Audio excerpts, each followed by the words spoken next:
الحمد للہ رب العالمین والعاقبۃ للمتقین والصلاة والسلام علی سید الانبیاء واشرف المرسلین وعلی آلہ الطیبین الطاہرین واصحابہ الاکرمین اجمعین، اما بعد فاعوذ باللہ من الشیطان الرجیم، بسم اللہ الرحمن الرحیم۔ یا ایہا الذین آمنوا اطیعوا اللہ واطیعوا الرسول، صدق اللہ العظیم۔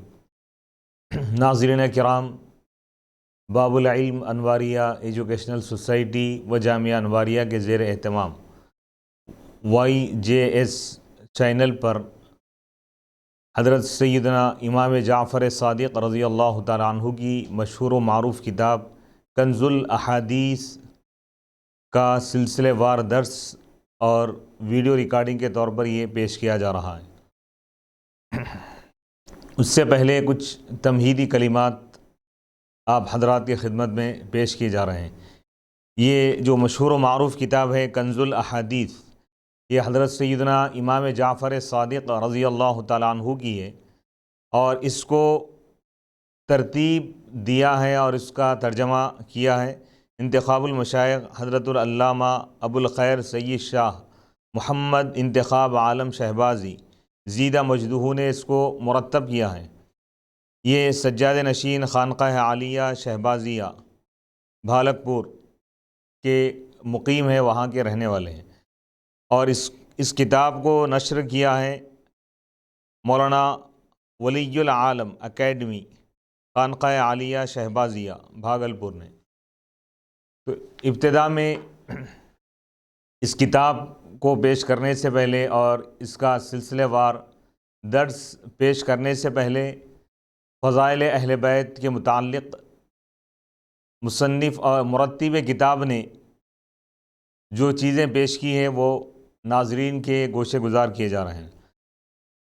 اس بات کو اچھی طرح ذہن نشین کر لیں کہ نبی اکرم علیہ الصلاۃ والسلام کی آل اور اہل بیت کا احترام اور ان سے محبت کرنا یہ ایمان کا جز ہے، ایمان میں داخل ہے، اور قرآن مجید میں اللہ نے اہل بیت سے محبت اور ان سے وابستگی کو اللہ نے لازم اور ضروری قرار دیا ہے۔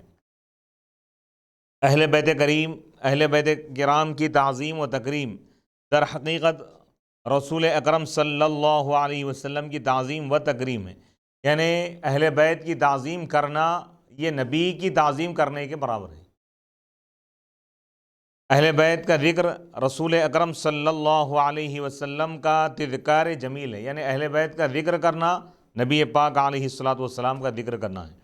اہل بیت کی شان و عظمت کا بیان خود رسول اکرم صلی اللہ علیہ وسلم کی شان رفیع کا بیان ہے، بلند اور عظیم شان کا بیان ہے، کیونکہ اہل بیت حضور اقدس صلی اللہ علیہ وسلم کا مبارک گھرانہ ہے، جو منبع رحمت ہے، رحمت کا سرچشمہ ہے، سرچشمہ علم و حکمت ہے، جن کے حق میں قرآنی آیات کا نزول ہوا۔ اس لیے ان کی محبت ہم پر فرض ہے، کیونکہ یہی وہ پاک نفوس ہے جو شجرہ نبوی کی شاخیں ہیں۔ نبی پاک علیہ الصلاۃ والسلام نبوت کا درخت ہے، اور اس کی شاخیں اہل بیت ہے، جو تمام عالمین کے لیے سراپا رحمت اور خیر و برکت ہے۔ جو حضور اکرم صلی اللہ علیہ وسلم سے محبت کرتا ہے وہ ان کی آل اطہار سے بغض و عناد نہیں رکھ سکتا، مگر جو رکھتا ہے وہ نبی صلی اللہ علیہ وسلم سے محبت کا جھوٹا یعنی دعویٰ چھوڑ دے۔ یعنی جو نبی سے محبت کا تو دعویٰ کر رہا ہے، لیکن اہل بیت سے اگر وہ محبت نہیں کر رہا ہے تو گویا کہ وہ جھوٹا ہے۔ یعنی اہل بیت سے محبت نبی کی محبت کے لیے ضروری ہے، یعنی نبی سے محبت کرنے والا اسی وقت سمجھا جائے گا جب وہ اہل بیت سے محبت کرے، کیونکہ اہل بیت کی محبت ایمان کی پہچان ہے، اور ان کی دشمنی علامت نفاق، یعنی جو اہل بیت سے دشمنی کرے گا گویا کہ وہ منافق ہے۔ اہل بیت کی شان میں خود اللہ کا قرآن اپنے بندوں کو اپنے محبوب کی زبان رحمت سے حکم دے رہا ہے۔ اعوذ باللہ من الشیطان الرجیم، بسم اللہ الرحمن الرحیم۔ قل لا اسألکم علیہ اجرا الا المودۃ فی القربی۔ اے محبوب آپ فرما دیجئے میں تم سے کچھ نہیں مانگتا، مگر اتنا ضرور کہتا ہوں کہ تم میرے قرابت داروں سے محبت کرو۔ دوسرے مقام پر اللہ نے اہل بیت کی پاکیزگی کا اعلان اس انداز سے فرمایا، انما یرید اللہ لیذھب عنکم الرجس اہل البیت ویطہرکم تطہیرا۔ اللہ نے ارادہ فرما لیا ہے اے نبی کے گھر والوں کہ تم سے تمام رجس گندگی کو دور کر دیں اور تمہیں خوب پاک صاف کر دے جیسا کہ پاک کرنے کا حق ہے۔ یعنی اللہ تعالیٰ نے اہل بیت کی شان میں آیت تطہیر کو نازل فرمایا۔ قرآن پاک اہل بیت کی پاکیزگی، ان کی صفائی ستھرائی کا اعلان خود فرما رہا ہے، اور جس کام کا اللہ ارادہ کر لیتا ہے وہ ہو جاتا ہے، جیسا کہ خود قرآن میں ہے، انما امرہ اذا اراد شیئا ان یقول لہ کن فیکن۔ اللہ کی شان یہ ہے کہ اللہ تعالیٰ جب کسی چیز کا ارادہ فرماتا ہے تو اس سے یہ فرماتا ہے کہ کن ہو جا، تو وہ چیز ہو جاتی ہے۔ یعنی اللہ کا ارادہ ہو کر رہتا ہے، اللہ کے ارادے کو کوئی روک نہیں سکتا، اللہ کا ارادہ ہر ایک پر غالب ہے۔ جب اللہ رب العزت نے ارادہ فرما لیا تو نسل مصطفیٰ پاک ہو گئی، اب دنیا کی کوئی نجاست انہیں ناپاک نہیں کر سکتی، کیونکہ اللہ نے خود انہیں پاک فرمایا ہے۔ قرآن مقدس کے علاوہ خود صاحب حدیث رسول اکرم صلی اللہ علیہ وسلم نے مختلف مقامات پر اپنے گھرانے کی عظمت و رفعت، شان و منزلت کا اعلان اپنی زبان فیض ترجمان سے فرمایا ہے۔ یعنی اہل بیت کے فضائل قرآن سے بھی ثابت ہے، احادیث مبارکہ سے بھی ثابت ہے۔ حدیث پاک، اللہ کے رسول علیہ الصلوۃ والسلام کا ارشاد پاک ہے، 4 افراد کے متعلق اللہ کے رسول علیہ الصلوۃ والسلام ارشاد فرماتے ہیں کہ 4 افراد ایسے ہیں قیامت میں جن کی میں شفاعت کروں گا، اگرچہ وہ تمام اہل زمین کے گناہوں جتنے گناہ لے کر آئے۔ یعنی 4 قسم کے افراد ایسے ہیں کہ اگر وہ گناہیں لے کر بھی اگر آ جائیں میدان قیامت میں، تب بھی میں ان کی بخشش یعنی ان کی شفاعت کروں گا میں۔ پہلا شخص میری آل کی تکریم کرنے والا، یعنی اہل بیت اطہار کی تعظیم کرنے والا شخص، حضور اس کی شفاعت فرمائیں گے۔ دوسرا شخص ان کی ضرورتوں کو پورا کرنے والا۔ تیسرا ان کے کاموں میں دوڑ دھوپ کرنے والا۔ چوتھا شخص زبان و دل سے ان کو چاہنے والا، یعنی ان کے لیے محنت کرنے والا، ان کے لیے کوشش کرنے والا شخص بھی حضور کی شفاعت سے فائدہ یاب ہوگا۔ ایک اور حدیث پاک ہے، اللہ کے رسول علیہ الصلوۃ والسلام نے ارشاد فرمایا، الا ومن مات علی حب آل محمد مات شہیدا۔ جو اہل بیت کی محبت میں انتقال کر جائے گویا کہ اس نے شہید کا درجہ پایا، یعنی اس کو اللہ تعالیٰ شہید کا درجہ عطا فرمائے۔ یعنی عام فطری موت بھی اگر اس کو واقع ہوئی ہے، یعنی اگر وہ اپنے گھر میں بستر پہ بھی اگر وہ انتقال کر جائے، لیکن شہداء کے ساتھ اللہ تعالیٰ اس کو رکھے گا اہل بیت کی محبت کی وجہ سے۔ اللہ کے رسول علیہ الصلوۃ والسلام نے ارشاد فرمایا، الا ومن مات علی حب آل محمد مات مغفورا لہ۔ سنو آگاہ ہو جاؤ، جو آل محمد کی محبت میں انتقال کرتا ہے تو وہ مغفور ہو کر مرتا ہے۔ یعنی مغفور کا یعنی اللہ تعالیٰ اس کو بخش دیتا ہے، اس کے گناہ معاف ہو جاتے ہیں۔ یعنی اہل بیت کی محبت گناہوں کی مغفرت بخشش کا ذریعہ ہے۔ اللہ کے رسول علیہ الصلوۃ والسلام نے ارشاد فرمایا، الا ومن مات علی حب آل محمد مات تائبا۔ سنو آگاہ ہو جاؤ، خبردار، جو اہل بیت کی محبت میں وفات پائے گا تو وہ گناہوں سے تائب ہو کر انتقال کرے گا، یعنی اللہ تعالیٰ اس کو موت سے پہلے توبہ کی توفیق عطا فرماتا ہے۔ یعنی اہل بیت کا چاہنے والا، ان سے محبت کرنے والا بے توبہ، بغیر توبہ کے دنیا سے نہیں جائے گا۔ آقا دو جہاں صلی اللہ علیہ وسلم ارشاد فرماتے ہیں، الا ومن مات علی حب آل محمد مات مؤمنا مستکمل الایمان۔ سنو آگاہ ہو جاؤ، خبردار، جو اہل بیت کی محبت میں وفات پائے گا تو وہ کامل الایمان ہو کر اس دنیا سے جائے گا، یعنی وہ مکمل اعلیٰ درجے کا مومن ہو کر جائے گا۔ پہلی بات تو یہ ہے کہ ایمان پر موت ہونا یہ بہت بڑی نعمت ہے اللہ کی۔ پھر اس پر حضور یہ فرما رہے ہیں کہ کامل الایمان ہوگا۔ حضور جس کے لیے کامل الایمان فرمائیں یقیناً وہ جنتی ہوگا۔ اور یہ کمال ایمان، ایمان کا کمال، ایمان پر ثابت قدمی، ایمان پر استقامت، ایمان پر موت کا واقع ہونا، یہ اہل بیت کی محبت کا صدقہ ہے۔ یعنی جو اہل بیت کی محبت کو اپنے دلوں میں بسا لے گا، اپنی زندگی میں وہ جاری و ساری کر لے گا تو اللہ تعالیٰ اس کے ایمان کی بھی حفاظت فرمائے گا، اس کے عمل کی بھی حفاظت فرمائے گا، اس کی دنیاوی زندگی کی بھی حفاظت فرمائے گا، برزخی زندگی کی بھی اللہ حفاظت فرمائے گا، اخروی زندگی کو بھی اللہ تعالیٰ کامیاب بنائے گا۔ حضور رحمۃ للعالمین صلی اللہ علیہ وسلم نے ارشاد فرمایا، الا ومن مات علی حب آل محمد بشرہ ملک الموت بالجنہ ثم منکر ونکیر۔ سنو، آگاہ ہو جاؤ، جو اہل بیت کی محبت میں وفات پائے گا تو اسے ملک الموت حضرت اسرائیل علیہ السلام جنت کی خوشخبری دیں گے، پھر منکر اور نکیر بھی جنت کی خوشخبری دیں گے۔ یعنی جو شخص زندگی بھر اہل بیت سے محبت کرتا رہے گا، حتیٰ کہ انتقال کے وقت بھی اس کے دل میں اہل بیت کی محبت ہوگی، اہل بیت کی محبت لے کر وہ دنیا سے جب جائے گا تو حضور ارشاد فرماتے ہیں کہ موت کا فرشتہ صرف اس کی روح نکالنے کے لیے نہیں آئے گا، روح نکالنے سے پہلے جنت کی خوشخبری سنائے گا۔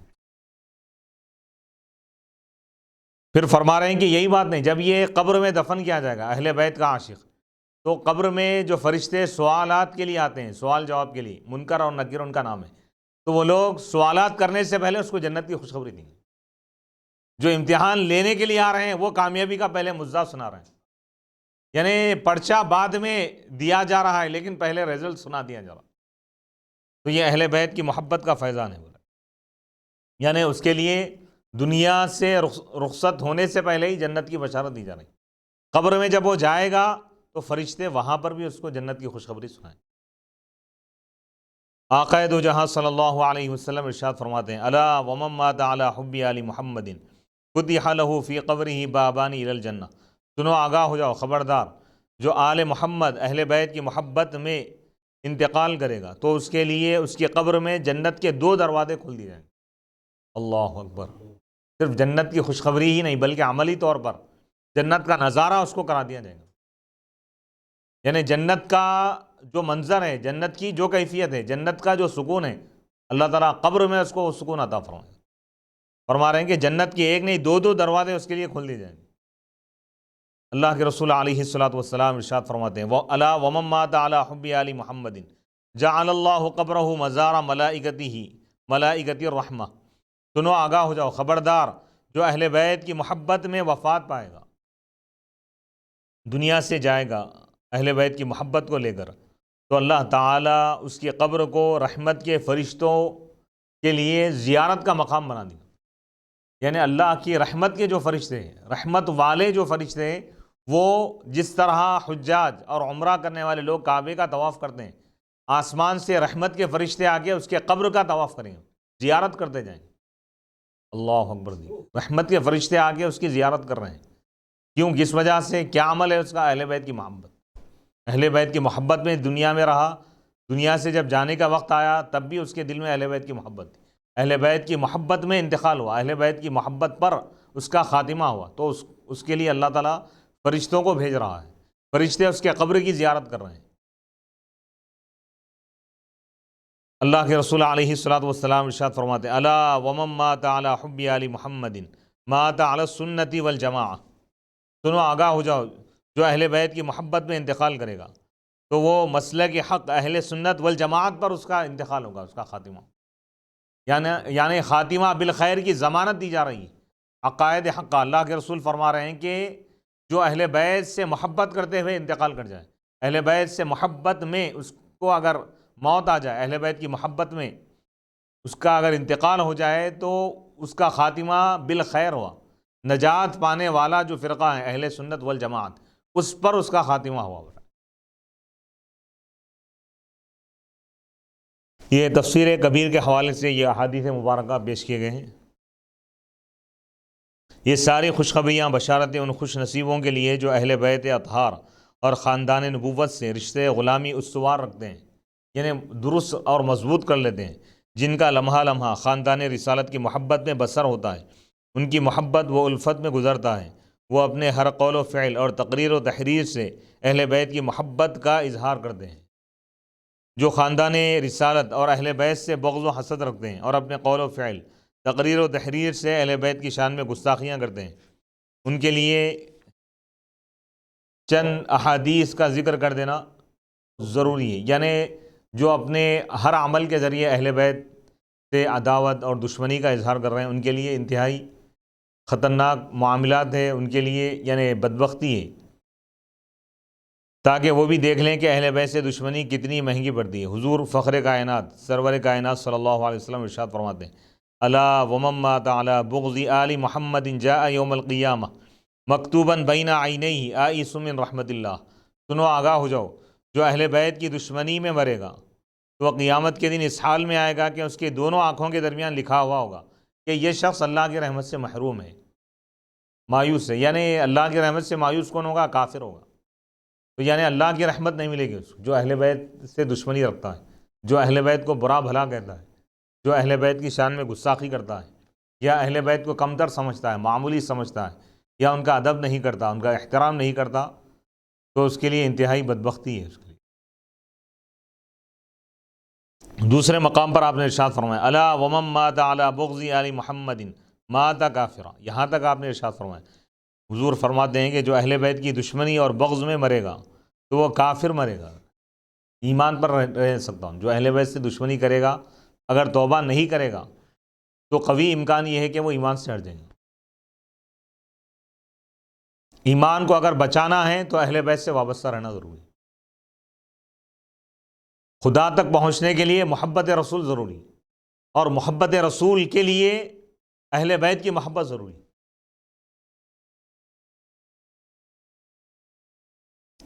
نبی پاک علیہ الصلوۃ والسلام ارشاد فرماتے ہیں، الا ومن مات علی بغض آل محمد لم یشم رائحۃ الجنہ، خبردار، جو اہل بیت کی دشمنی اور بغض میں مرے گا وہ جنت کی خوشبو بھی نہیں سونگے گا۔ جنت کی جو خوشبو ہے 500 سال کی دوری سے وہ خوشبو محسوس ہوں گی، لیکن جو اہل بیت سے دشمنی کرے گا جنت میں جانا تو بہت دور کی بات ہے، اس کی خوشبو بھی نہیں سونگ سکتا ہو۔ طبرانی و حاکم حضرت عبداللہ بن عباس رضی اللہ تعالیٰ عنہ سے روایت کرتے ہیں کہ فخر کائنات سرور کونین صلی اللہ علیہ وسلم نے ارشاد فرمایا، لو ان رجلا صعد بین الرکن والمقام فصلى وصام ثم مات وهو مبغض لأہل بیت محمد صلی اللہ علیہ وسلم دخل النار۔ یعنی اگر کوئی شخص بیت اللہ شریف کے ایک گوشے اور مقام ابراہیم کے درمیان طواف کرے اور نماز پڑھے اور روزہ رکھے، پھر وہ اہل بیت کی دشمنی پر مر جائے تو وہ جہنم میں جائے گا۔ یعنی اہل بیت کی دشمنی اگر دل میں رکھ کر آدمی چاہے کتنی بھی عبادتیں کرے، اس کی عبادتیں اللہ کی بارگاہ میں قبول نہیں ہیں۔ تو اہل بیت کی محبت کیونکہ ایمان ہے، ایمان کے بغیر عبادت کا کوئی تصور نہیں۔ جس شخص کے دل میں اہل بیت کی محبت نہیں ہے، گویا کہ اس کے دل میں نبی کی دشمنی ہے۔ اہل بیت سے دشمنی کرنا نبی سے دشمنی کرنے کے برابر، نبی سے دشمنی کرنے کے بعد وہ ایمان پر باقی نہیں رہ سکتا۔ اشرف المعبد، اس میں یہ حدیث پاک بیان کی گئی۔ ان احادیث کی روشنی میں معاندین اہل بیت کو سوچنا چاہیے، اہل بیت سے جو بغض رکھتے ہیں، دشمنی رکھتے ہیں، ان کو سوچنا چاہیے کہ ان کا ٹھکانہ کہاں ہے۔ تو یہ اہم ترین حدیث پاک ہے، اس کو ذہن میں رکھیں اور اہل بیت سے وابستہ رہیں اور ان کی محبت کو اپنے دلوں میں بٹھا لیں۔ اور جو لوگ مخالفین اہل بیت کے دشمنوں کا یا اہل بیت کے گستاخوں کا ساتھ دے رہے ہیں، ان کو بھی اپنی خبر لینی چاہیے کہ اہل بیت کے مخالفین، اہل بیت کے غداروں کا ساتھ دینے والا بھی اہل بیت کے دشمنوں میں شمار ہوں گا، کیونکہ اہل بیت کا تعلق، ہمارا اہل بیت سے جو تعلق ہے ایمان کا تعلق ہے۔ یعنی رشتہ داروں سے جس طرح ہمارا تعلق ہوتا ہے اس سے بڑا تعلق اہل بیت سے ہونا چاہیے، کیونکہ رشتہ داروں سے اگر کوئی اپنا تعلق توڑ لے تو ان کافر نہیں ہوں گا، گنہگار ہوں گا۔ اہل بیت سے اگر کوئی اپنا تعلق توڑ لے گا، ان کا بغض دل میں رکھے گا، تو اس کا ایمان ہی خطرے میں پڑ جائے گا، یعنی آخرت اس کی تباہ و تاراج ہو جائے گی۔ ان احادیث مبارکہ کی روشنی میں معاندین اہل بیت کو سوچنا چاہیے، اہل بیت کے جو مخالفین ہیں ان کو سوچنا چاہیے کہ ان کا ٹھکانہ کہاں ہے۔ یزید جیسے فاسق و فاجر انسان کو امیر المؤمنین مرحوم و مغفور لکھنا، اور ہمارے نبی کریم صلی اللہ علیہ وسلم کے نور عین حضرت سیدنا امام حسین کو باغی اور مجرم کہنے اور لکھنے والے شرم کرو اور اپنے انجام کو سوچو۔ بعض بدبخت یہاں تک گر چکے ہیں کہ وہ لوگ یزید جیسے فاسق و فاجر اور نااہل کو حق پر کہہ رہے ہیں، جبکہ یزید انتہائی بدبخت اور ظالم تھا، بلکہ ملعون تھا، کیونکہ اس نے اہل بیت پر ظلم کیا، اہل بیت کے ساتھ غداری کی اس نے، لہذا انتہائی بدبخت ہے یزید۔ اور امام عالی مقام حضرت سیدنا امام حسین رضی اللہ تعالیٰ عنہ نواسۂ رسول، شہزادہ بطول، شہزادہ مولا کائنات حضرت سیدنا امام حسین رضی اللہ تعالیٰ عنہ، اسلام کے لیے، شریعت کو بچانے کے لیے آپ نے عظیم قربانی پیش کی، اور آپ حق پر تھے اور حق پر ہے، لہذا امام حسین کی تائید کرنا چاہیے، یہ ایمان کا تقاضا ہے، کیونکہ اہل بیت کی تائید اللہ نے قرآن میں فرمائی ہے، حضور نے ان کی عظمتوں کو بیان فرمایا، جنتی نوجوانوں کا سردار آپ نے ان کو قرار دی۔ تو جو ایک طبقہ آج بھی ہم دیکھ رہے ہیں کہ جو یہ تمام چیزوں کو دیکھتے ہوئے بھی، اہل بیت کے فضائل جاننے کے باوجود بھی یزید کی تائید کر رہے ہیں، یزید کو صحیح کہہ رہے ہیں، تو وہ لوگ اپنے انجام کی فکر کریں، اپنے برے عقائد سے وہ توبہ کریں، اور اہل سنت والجماعت کا جو موقف ہے اس پہ آ جائیں۔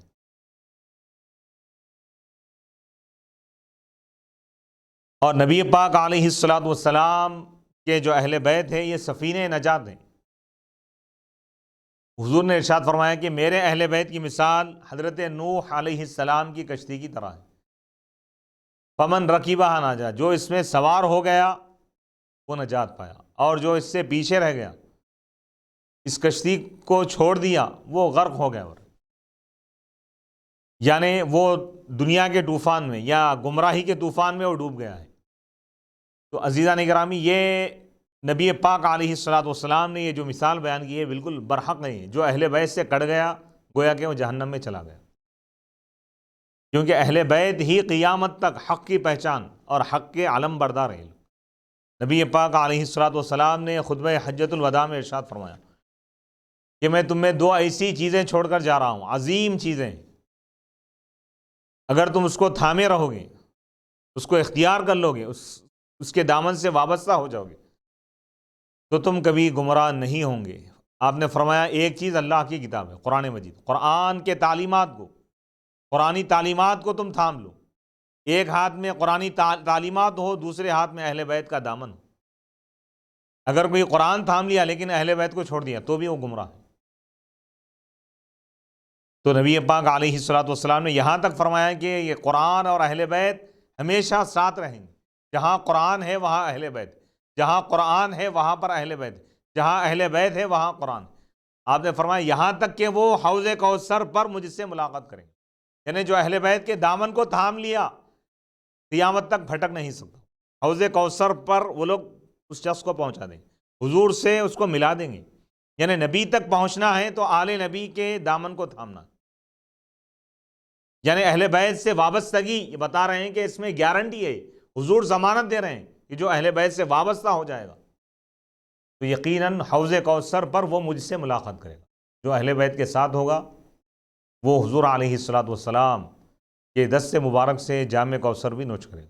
جو اہل بیت سے کٹ جائے گا دنیا اور آخرت میں ناکام ہو جائے گا۔ اسی اہل بیت کے روشن چراغ صادق ابن صادق، امین ابن امین کو دنیا امام جعفر صادق علی جدہ و علیہ السلام کے نام سے جانتی ہے۔ آپ کا نام جعفر، کنیت ابو عبداللہ اور ابو اسماعیل ہے۔ القاب آپ کے بے شمار ہیں، جن میں سے مشہور ترین لقب صادق ہے، صادق یعنی سچے۔ آپ رضی اللہ عنہ کا پدری سلسلہ نسب یعنی والد کی طرف سے چھٹی پشت میں حضور الصادق الامین سید المرسلین صلی اللہ علیہ وسلم سے ملتا ہے، یعنی 5 سلسلوں سے اب، یعنی 5 کڑیوں سے اب حضور علیہ الصلاۃ والسلام تک پہنچتے ہیں۔ مثلا امام جعفر صادق علیہ السلام، امام جعفر صادق بن امام باقر بن امام زین العابدین بن امام حسین بن امیر المؤمنین حضرت سیدنا علی مرتضیٰ رضی اللہ عنہ۔ حضرت علی مرتضیٰ رضی اللہ تعالیٰ عنہ شوہر سیدتنا فاطمۃ الزہرا سلام اللہ علیہا بنت سید الانبیاء سیدنا محمد رسول اللہ صلی اللہ علیہ وسلم یہ پدری یعنی والد کی طرف سے جو سلسلہ نسب ہے اس کو بیان کیا گیا ہے۔ آپ شریعت کے معلم اور طریقت کے استاذ ہیں، شریعت کے امام ہیں، طریقت کے بھی امام ہیں۔ امام اعظم ابو حنیفہ نعمان بن ثابت کوفی و حضرت امام مالک، حضرت یحییٰ بن سعید، حضرت جریح، حضرت سفیان ثوری، حضرت سفیان بن عیینہ، حضرت شعبہ، حضرت ابو ایوب سختیانی وغیرہم رضوان اللہ تعالی علیہم اجمعین آپ کے حلقہ تلامیذہ میں شامل ہیں۔ یعنی یہ بڑے بڑے ائمہ، امام اعظم جن کی ساری دنیا اتباع کرتی ہے فقہ میں، وہ بھی امام جعفر صادق کے شاگرد ہیں۔ یعنی حضرت امام جعفر صادق رضی اللہ تعالیٰ عنہ کا فیضان امام اعظم کے ذریعے پوری دنیا میں پھیل گیا۔ یعنی جو امام اعظم کی فقہ کو مان رہے ہیں، در حقیقت وہ امام جعفر صادق کے فیضان علم سے مستفید ہو رہے ہیں، علمی فیضان سے مستفید ہو رہے ہیں۔ یعنی امام اعظم کو امام اعظم بنانے والی شخصیت کا نام امام جعفر صادق ہے۔ ائمہ کو تیار کی، نہ صرف امام بلکہ جو آپ کے پاس آیا وہ بھی اپنے وقت کا امام بن گیا۔ امام گرد ہے اب، یعنی امام بنانے والے تھے۔ آپ ائمہ اہل بیت اطہار میں سے 6ویں امام ہیں۔ اسماء اہل بیت یہ ہیں: حضرت سیدنا علی مرتضیٰ مولا کائنات رضی اللہ تعالیٰ عنہ، حضرت سیدنا امام حسن رضی اللہ تعالیٰ عنہ، حضرت سیدنا امام حسین رضی اللہ تعالیٰ عنہ، حضرت سیدنا امام زین العابدین رضی اللہ تعالیٰ عنہ، حضرت سیدنا امام باقر رضی اللہ تعالیٰ عنہ، حضرت سیدنا امام جعفر صادق رضی اللہ تعالیٰ عنہ، حضرت سیدنا امام موسیٰ کاظم رضی اللہ تعالیٰ عنہ، حضرت سیدنا امام علی رضا رضی اللہ تعالیٰ عنہ، حضرت سیدنا امام محمد تقی جواد، حضرت سیدنا امام علی عسکری رضی اللہ تعالیٰ عنہ، حضرت سیدنا امام محمد الخالص، حضرت سیدنا امام محمد ابو القاسم رضی اللہ تعالیٰ عنہ، حضرت سیدنا امام جعفر صادق رضی اللہ تعالیٰ عنہ کے چند ارشادات پیش نظر ہیں، پیش خدمت۔ حضرت فرماتے ہیں: ہم اللہ کی وہ رسی ہے جس کے متعلق اللہ تبارک و تعالیٰ نے اس آیت مقدسہ میں ارشاد فرمایا: اللہ کی رسی کو مضبوطی سے پکڑ لو اور متفرق نہ ہو۔ الصواعق المحرقہ صفحہ نمبر 149 میں امام جعفر صادق فرما رہے ہیں اہل بیت کے متعلق کہ ہم وہ اللہ کی وہ رسی ہے جس کے متعلق اللہ نے قرآن میں فرمایا: وَاعْتَصِمُوا بِحَبْلِ اللَّهِ جَمِيعًا، اللہ کی رسی کو مضبوطی سے تھام لو۔ اللہ کی رسی کیا ہے؟ اہل بیت ہے، یعنی اہل بیت حبل اللہ ہے، اللہ کی رسی ہے۔ جو اللہ کی رسی کو تھامنا چاہے اہل بیت کے دامن سے وابستہ ہو۔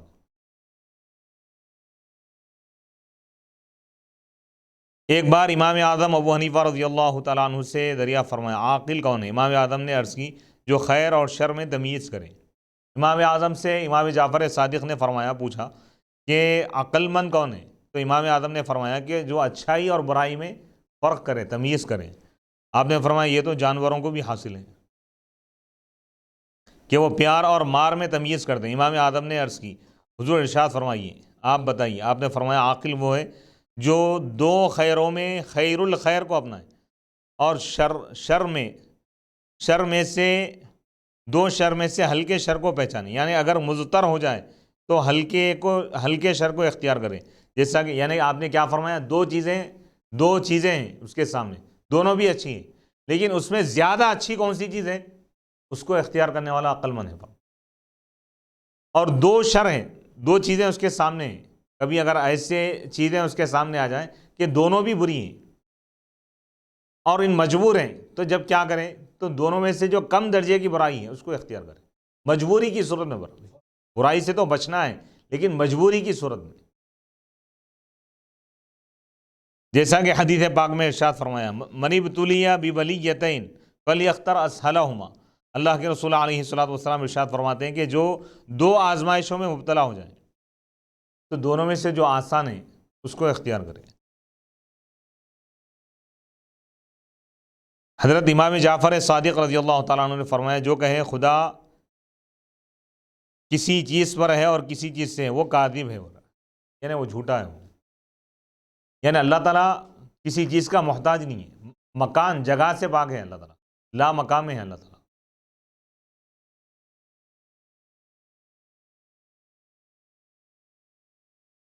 پھر آپ نے ارشاد فرمایا، ارشادات لا رہے ہیں حضرت امام جعفر صادق رضی اللہ عنہ کے.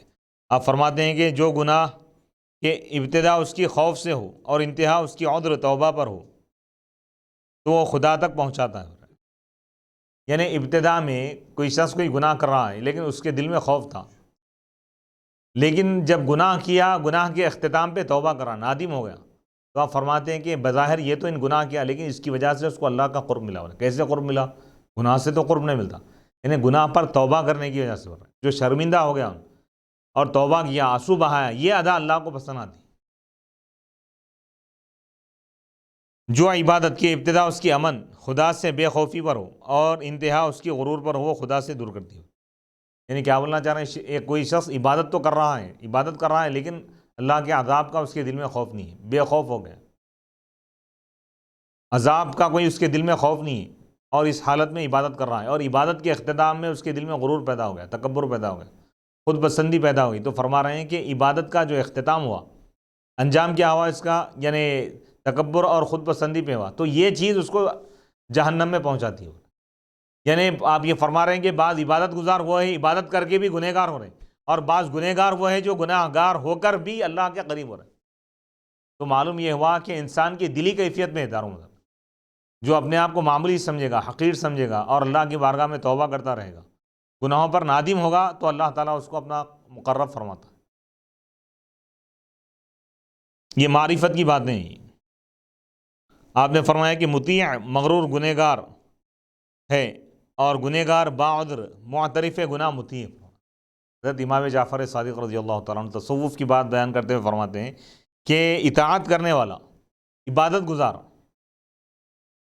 وہ گنہگار یعنی مغرور اور گنہگار ہے. یعنی اس کے دل میں اگر غرور آ گیا کہ میں یہ عبادت کر رہا ہوں، اگر یہ تصور آ گیا دوسروں کے گناہوں کو دیکھ کر مخلوق کو معمولی سمجھ رہا ہے، تو یہ عبادت اس کو اللہ سے دور کر دی. عبادت کے بعد اس کے دل میں سادگی اگر پیدا ہو، عاجزی انکساری پیدا ہو، تو وہ اللہ کا ولی ہو. یعنی عبادت کا سلیقہ اور طریقہ کیا ہے؟ امام جعفر صادق فرما رہے ہیں. اور گنہگار باعذر یعنی گنہگار ہے لیکن گناہوں کو مان رہا ہے، اپنی غلطیوں کا اعتراف کر رہا ہے، اللہ کی بارگاہ میں رو رہا ہے، گڑ گڑا رہا ہے، توبہ کر رہا ہے، نادم ہو رہا ہے، شرمندہ ہو رہا ہے. تو یہ شرمندگی اس کو اللہ کے قریب کر رہی ہے. یعنی گناہ کر کے وہ اللہ کا مقرب بن رہا ہے توبہ کرنے کی وجہ سے. اور ایک شخص وہ ہے جو جاہل، جو عبادت کے سلیقے سے واقف نہیں ہے، خالی عبادتیں کر رہا ہے اور یہ سمجھ رہا ہے کہ میں اچھا ہوں، اور مخلوق کو معمولی سمجھ رہا ہے، خود پسندی میں مبتلا ہے. تو فرما رہے ہیں کہ یہ گنہگار ہے. اللہ اکبر. آپ نے ارشاد فرمایا کہ عبادت بے توبہ مفید نہیں، عبادت کے ساتھ توبہ بھی کرو. رہا ہے یہ سمجھنا کہ ہم عبادت کر لیے اب توبہ کی ضرورت نہیں ہے، یہ بھی ایک جہالت ہے. حضرت ایسے جاہلوں کو یعنی ایسے جاہلوں کو آپ نصیحت کرتے ہوئے فرما رہے ہیں. امام جعفر صادق رضی اللہ تعالیٰ عنہ نے فرمایا کہ عبادت بے توبہ مفید نہیں، فائدہ مند نہیں ہو رہا ہے، کیونکہ رب نے توبہ کو عبادت پر مقدم رکھا ہے. قرآن پہ گہری نظر تھی حضرت امام جعفر صادق رضی اللہ تعالیٰ عنہ ارشاد فرماتے ہیں کہ توبہ پہلے یا عبادت پہلے، نماز پہلے یا توبہ پہلے؟ تو حضرت فرما رہے ہیں کہ پہلے توبہ کرو. توبہ کا مرتبہ عبادت سے افضل ہے، کیونکہ اللہ تعالیٰ اپنے نیک بندوں کی جہاں صفات بیان کیا سورہ توبہ میں فرماتا ہے التائبون العابدون، توبہ کرنے والے، العابدون عبادت کرنے والے. عبادت کرنے والوں کا ذکر دوسرے نمبر پر اللہ فرما رہا ہے، پہلے نمبر پر توبہ کرنے والوں کا ذکر کر رہا. تو معلوم یہ ہوا کہ مقام توبہ مقام عبادت سے افضل ہے. مقام عبادت پر انسان بہک سکتا ہے، بھٹک سکتا ہے، لیکن توبہ کرنے والا کبھی بھٹک نہیں سکتا. عبادت کے بعد اعجاب یعنی خود پسندی اور تکبر کی وجہ سے وہ جہنم میں جا سکتا ہے، لیکن توبہ کرنے والا جہنم میں نہیں جائے گا. ان توبہ کر لیا چاہے اس کے کتنے بھی گناہ ہو، اللہ معاف فرما دے گا. التائبون العابدون، توبہ کرنے والے اور عبادت کرنے والے. تو پہلے توبہ کرنے والوں کا ذکر ہے قرآن، اس کے بعد عبادت گزاروں کا ذکر. تو اس لیے فرما رہے ہیں کہ اگر تم عبادت کرنا چاہتے ہو تو عبادت کے ساتھ توبہ بھی کرو. توبہ کا مقصد یہ ہے کہ عبادت کی وجہ سے دل میں اگر کسی قسم کا خیال اگر آ جائے، یا اعجاب خود پسندی ہے، یا مخلوق کو معمولی سمجھنے کا جو مزاج ہے وہ اگر آ رہا ہے توبہ کر کے اس کو دور کرو۔ تو یہ تصوف اور معرفت کی سب سے اعلیٰ ترین بات حضرت امام جعفر صادق رضی اللہ تعالیٰ عنہ کے اس ارشاد سے ہم کو معلوم ہو رہی ہے۔ پھر آپ ارشاد فرماتے ہیں کہ جس کا دشمن عقل مند ہو وہ آدمی نیک بخت ہے، کہ عاقل ناجائز حرکت کر کے خود مبتلا معاصی ہوگا۔ یعنی آپ فرما رہے ہیں کہ جس کا دشمن عقل مند ہو وہ آدمی نیک بخت ہے، یعنی اس کے لیے کوئی خطرہ نہیں ہے زیادہ۔ دشمن ہے سامنے والا لیکن عقل مند ہے تو ایسی بیوقوفی کی حرکت کر کے سامنے والے کو پریشان نہیں کریں گا۔ وہی دوست ہے لیکن نادان ہے تو نادانی میں ایسی حرکتیں کرے گا کہ اس کو دوست کو نقصان ہوگا۔ آپ نے ارشاد فرمایا 5 لوگوں کی صحبت سے بچو، 5 افراد کے ساتھ نہ رہو، ان سے دوستی نہ کرو، ان کے ساتھ نہ بیٹھو۔ فرمایا کہ ایک شخص وہ ہے جو جھوٹا ہے، جھوٹے کے ساتھ مت رہو۔ دوسرا شخص احمق یعنی بیوقوف، تیسرا بخیل، چوتھا شخص بد دل یعنی بغض رکھنے والا ہے، پانچواں فاسق یعنی حکیمانہ اقوال ہے ابھی، یعنی اللہ اس کے رسول کی نافرمانی کرنے والا، خلاف شریعت کام کرنے والے شخص کے ساتھ نہ رہو۔ پھر آپ ارشاد فرماتے ہیں، حضرت امام جعفر صادق رضی اللہ تعالیٰ عنہ فرما رہے ہیں کہ خدا کی دنیا میں بہشت بھی ہے اور دوزخ بھی ہے۔ دنیا میں بھی اللہ تعالیٰ جنت دوزخ رکھا فرما رہے ہیں، بہشت عافیت ہے اور دوزخ بلا ہے۔ عافیت یعنی اللہ تعالیٰ سلامتی میں رکھا تو سمجھ جاؤ کہ اللہ تعالیٰ جنت میں رکھا۔ بہشت یہ ہے کہ اپنا کام خدا پر چھوڑ دوں، اور دوزخ یہ ہے کہ اپنا کام اپنے نفس پر چھوڑ دوں۔ جنت کا تصور آپ بتا رہے ہیں کہ بھائی یعنی اپنے معاملات کو اللہ کے حوالے کر کے اللہ کی عبادت میں مصروف ہو جاؤ۔ اگر یہ کیفیت تمہارے اندر ہے تو گویا کہ تم جنتی عمل کر رہے ہو۔ اگر تمہارے اندر یہ کیفیت ہے کہ تم اپنے کاموں میں مصروف ہو، اللہ کی عبادت سے غافل ہو، تو گویا کہ یہ تمہارے لیے یعنی تمہارے انجام کے لیے خطرے کی بات ہے۔ حضرت امام جعفر صادق رضی اللہ تعالیٰ عنہ کے معمولات۔ ایک مرتبہ حضرت سفیان ثوری رحمۃ اللہ علیہ سے فرمایا، اے سفیان، خدا تمہیں نعمت عطا فرمائے اور تم اسے ہمیشہ باقی رکھنا چاہو تو اکثر حمد و شکر میں مشغول رہا کرو۔ اللہ کی تعریف کرتے رہو، اللہ کا شکر ادا کرتے رہو۔ کہ اللہ تعالیٰ فرماتا ہے اگر تم شکر کرو گے تو میں تمہیں اور زیادہ دوں گا، عطا کروں گا۔ لئن شکرتم لازیدنکم، یعنی حضرت امام جعفر صادق رضی اللہ تعالیٰ عنہ قرآن پہ اتنی گہری نظر تھی۔ آپ نصیحت کرتے ہوئے اپنے شاگرد سے فرما رہے ہیں سفیان ثوری سے کہ اگر خدا تعالیٰ تم کو کوئی نعمت اگر عطا کرے اور تم اس کو باقی رکھنا چاہتے ہو تو اس کے لیے فارمولہ کیا ہے، نسخہ کیا ہے؟ آپ فرما رہے ہیں کہ اللہ کی تعریف ہمیشہ کرتے ہو، الحمدللہ کہتے رہو، اللہ کا شکر ادا کرتے رہو۔ اس کا فائدہ یہ ہوگا کہ اللہ تعالیٰ وہ نعمت تم سے نہیں چھینے گا اور عطا کرے گا اللہ تعالیٰ۔ اور قرآن کی اس آیت کو آپ دلیل کے طور پر پیش فرماتے ہیں، لئن شکرتم لازیدنکم، اگر تم میری نعمتوں کا شکر کرو گے، اللہ فرما رہا ہے، تو تمہاری نعمتوں میں اور اضافہ کروں گا۔ اور فرماتے ہیں کہ اگر رزق میں تنگی پاؤ تو کثرت سے استغفار کیا کرو۔ رزق میں تنگی اگر ہو رہی ہے تو یہ گناہوں کی وجہ سے ہوتی ہے۔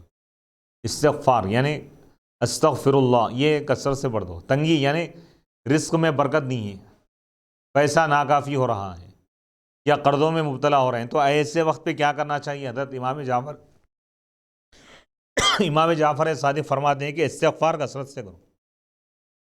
استغفار ان مسائل کا حل ہے، کیونکہ رب کا ارشاد ہے استغفروا ربکم انہ کان غفارا، تم اپنے رب سے اپنے گناہوں کی بخشش طلب کرو، بے شک وہ غفار ہے، بخشنے والا ہے۔ یرسل السماء علیکم مدرارا، وہ آسمان سے تم پر خوب بارش نازل فرمائے گا۔ وَيُمْدِدُكُمْ بِأَمْوَالٍ وَبَنِينَ، وہ تم کو مال و دولت کے ذریعے تمہاری مدد فرمائے۔ استغفار کرنے پر اللہ جو نعمتوں کا ذکر کر رہا ہے، بارش نہیں ہو رہی استغفار کرو، دولت نہیں آ رہی ہے، رزق میں، مال میں، دولت میں کمی اگر ہے، کمائی میں اگر برکت نہیں ہے تو استغفار کرو، اولاد نہیں ہے تو بھی استغفار کرو، جو شخص بے اولاد ہے۔ وَيُمْدِدُكُمْ بِأَمْوَالٍ وَبَنِينَ، اور جب کسی بادشاہ یا حاکم کے حکم سے رنج و غم لاحق ہو تو لا حول ولا قوت الا باللہ العلی العظیم پڑھ لیا کرو۔ یعنی کوئی اعلیٰ عہدیدار ہے، اس کی طرف سے اگر ملازم کو، اس کے ماتحت کو اگر کوئی تکلیف پہنچ رہی ہے تو اس وقت کیا کرنا چاہیے؟ حضرت فرماتے ہیں کہ لا حول کا وظیفہ پڑھیں، لا حول ولا قوت الا باللہ العلی العظیم، اس لیے کہ یہ خوشی کی کنجی ہے۔ آپ فرماتے ہیں کہ کوئی خوشی چاہتا ہے تو اس کی چابی، اس کی کیا ہے؟ لا حول ولا قوت الا باللہ العلی العظیم ہے، اور خزانوں میں سے خزانہ ہے۔ اللہ اکبر، اللہ کے خزانوں میں سے خزانہ ہے لا حول ولا قوت الا باللہ العلی العظیم، یعنی اہم ترین عوام الناس کے لیے جن وظائف کی ضرورت ہے حضرت اس کو بیان فرما دی۔ ایک تو یہ ہے کہ کوئی بھی شخص نعمتیں چاہتا ہے دنیا کی، اللہ عطا کرے، تو اگر وہ نعمت کو اگر ان باقی رکھنا چاہ رہا ہے تو کیا کرنا چاہیے؟ اللہ کا شکر ادا کرنا۔ ہم معاشرے میں دیکھتے ہیں کہ لوگ ناشکری کرتے ہیں، دولت ہے لیکن نہیں ہے بولتے، اس کی وجہ سے یہ ہوتا ہے کہ اللہ تعالیٰ نعمت کو چھین لیتا ہے۔ ایسا نہیں کرنا چاہیے، اللہ کا شکر ادا کرنا، الحمدللہ کہنا چاہیے، اللہ کا شکر ادا کرنا چاہیے۔ پھر دوسری چیز آپ یہ فرمائیں کہ رزق میں اگر کمی ہے، برکت نہیں ہے، تو ایسے وقت پہ استغفار کثرت سے پڑھے۔ کسی کا کاروبار نہیں چل رہا ہے یا برکت نہیں ہے تو استغفار کثرت سے پڑھے۔ پھر یہ فرما رہے ہیں کہ کسی بادشاہ یا حاکم سے اگر ڈر خوف ہے، اس کی طرف سے ظلم اور زیادتی کا اگر خطرہ محسوس ہو رہا ہے، تو ایسے وقت پہ لا حول ولا قوت الا باللہ العلی العظیم کثرت سے اس کا وظیفہ پڑھیں، اس کا ورد کریں، تو اللہ تعالیٰ اس حاکم اور ظالم کے شر سے اللہ حفاظت فرمائے گا۔ الا باللہ العلی العظیم پورا پڑھنا چاہیے، لا حول ولا قوت الا باللہ العلی العظیم، یہ پورا وظیفہ پڑھیں۔ ایک بار اپنے آزاد کردہ غلام ناقد سے ارشاد فرمایا حضرت امام جعفر صادق نے کہ جب تجھے کسی غرض و حاجت کی بنا پر عرضی لکھنی ہو، درخواست لکھنی ہو، تو اس کے سرے پر بلا سیاہی خالی قلم سے یہ لکھ دے، حاجت پوری ہو جائے گی۔ بسم اللہ الرحمن الرحیم، وعد اللہ الصابرین المخرج مما یکرہون والرزق من حیث لا یحتسبون جعلنا اللہ وإیاکم من الذین لا خوف علیہم ولا هم یحزنون۔ ناقد کہتے ہیں کہ میں ایسا ہی کرتا تھا اور میری حاجت پوری ہو جاتی تھی۔ حضرت یہ بھی ایک نسخہ دے رہے ہیں، حضرت امام جعفر صادق رضی اللہ تعالیٰ عنہ فرماتے ہیں کہ اگر کسی بادشاہ کو کوئی درخواست لکھنا ہے یا کسی بھی شخص کو بھی اپنا کوئی کام اگر ہے، تو آپ فرماتے ہیں کہ بغیر سیاہی کے، بغیر انک کے، خالی ہاتھ سے یہ ورد لکھ لو، بسم اللہ الرحمن الرحیم اس پیپر پہ لکھ دو، اس کے اوپر، اس کے بعد جو میٹر لکھنا ہے، جو بھی مضمون لکھنا ہے وہ لکھ دیں۔ یعنی کہیں اگر تنخواہ بڑھانے کی درخواست دینا ہے یا کوئی اور پروموشن کے لیے آپ کو درخواست دینا ہے حاکم اعلیٰ کو، تو اس کے لیے یہ طریقہ بتا رہے ہیں کہ بسم اللہ الرحمن الرحیم وعد اللہ الصابرین، اللہ تعالیٰ صبر کرنے والوں سے نجات کے راستے کا اللہ نے وعدہ فرمایا، یعنی یہ وظیفہ ہے، والرزق، اور اللہ تعالیٰ رزق کا وعدہ فرمایا، وہاں سے اللہ رزق عطا فرمائے گا جہاں سے ان کو گمان بھی نہیں ہوگا۔ اللہ تعالیٰ ہم کو اور تم کو ان لوگوں میں سے بنائے جن پر نہ کوئی خوف ہوگا نہ وہ رنجیدہ ہوں گے۔ یہ ہاتھ سے لکھ دے بر، یعنی قلم سے نہیں لکھنا، اس کو خالی ایسا انگلی سے لکھ دینا، اس کے بعد جو میٹر ہے وہ لکھ دیں۔ حضرت کے جو غلام ہیں ناقد کہتے ہیں کہ میں ایسا ہی کرتا تھا اور میری حاجت پوری ہو جاتی تھی۔ ربی کہتے ہیں کہ جب آپ خلیفہ منصور کے دربار میں تشریف لائے تو لبھائے مبارکہ جنبش کرتے ہوئے جس قدر جنبش میں زیادتی ہوتی اتنا ہی منصور کا غصہ کم ہوتا، یہاں تک کہ وہ آپ کو اپنے پاس بٹھاتا اور آپ سے خوش ہوتا۔ ربی کہتے ہیں کہ میں نے امام سے دریافت کیا کہ حضور منصور سب سے زیادہ آپ پر غضبناک تھا، مگر آپ نے کیا پڑھا کہ اس کا غصہ محبت میں بدل گیا؟ فرمایا میرے دادا حضرت امام حسین علی جدہ و علیہ السلام کی یہ دعائیں، یا عدتی عند شدتی و یا غوثی عند قربتی احرسنی بعینک التی لا تنام وکنفنی برکنک الذی لا یرام۔ ربی کہتے ہیں کہ میں نے یہ دعا یاد کر لی اور جس سختی میں پڑھی آسانی عطا ہوئی۔ یعنی حضرت امام جعفر صادق رضی اللہ تعالیٰ عنہ کا خاص یہ عطا کردہ یہ ایک وظیفہ ہے کہ اگر کوئی ظالم بادشاہ ہے یا اعلیٰ عہدیدار انتہائی غضبناک غصے کی حالت میں اور اس سے کچھ نقصان یا تکلیف پہنچنے کا اگر خطرہ ہو، تو اس کو اس کے پاس جاتے وقت یا مصیبتوں کے وقت بھی یہ پڑھ سکتے ہیں وظیفہ، یا عدتی عند شدتی ویا غوثی عند قربتی احرسنی بعینک التی لا تنام وکنفنی برکنک الذی لا یرام۔ حضرت امام جعفر صادق رضی اللہ تعالیٰ عنہ کی عاجزی انکساری اور ان کی حق گوئی۔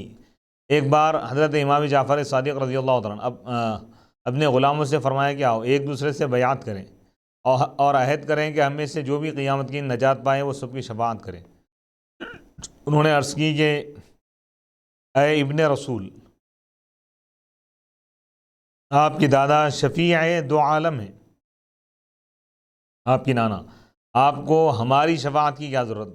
فرمایا مجھے اپنے اعمال سے شرم آتی ہے کہ قیامت کے دن اپنے دادا جان کو کیا منہ دکھاؤں گا۔ یعنی اتنے بڑے امام ہیں لیکن عاجزی انکساری کا یہ عالم ہے، فرما رہے ہیں کہ مجھے اپنے اعمال کی وجہ سے مجھے حیا آ رہی ہے، یہ فرمائیں۔ حالانکہ آپ اپنے وقت کے زاہد امام الائمہ تھے، لیکن عاجزی انکساری کی آپ تعلیم دے رہے ہیں کہ انسان عبادت کے باوجود بھی اپنے آپ کو معمولی سمجھے، عاجزی اور انکساری اختیار کرے۔